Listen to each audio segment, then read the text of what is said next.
Michael, I want to start with you. So Republicans are trying to portray this shutdown as the terrible consequences of what they're calling the Schumer shutdown. Democrats are pointing out these layoffs are totally voluntary. Which message do you think is going to resonate? Or is it, as we always say, in a shutdown, kind of everybody loses? Argue that most Americans have no idea who Chuck Schumer is, to be perfectly honest with you. And so the idea of blaming that on a politician they're not quite sure who that person is not effective. If you look at the polling right now, the majority of Americans still blame Republicans, but most importantly, the overwhelming majority of independents blame Donald Trump and Republicans.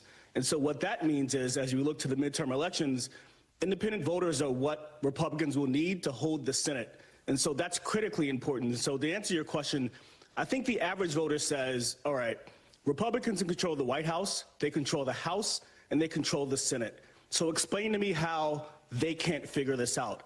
I'd also say one last thing, which is, given that they control all three of those branches, there's no reason they shouldn't have been able to deliver a full budget. The only reason they did not is that there was a civil war between House and Senate Republicans who couldn't agree what that looked like. And I think average voters can figure out that if one side controls everything, you can't blame the other side.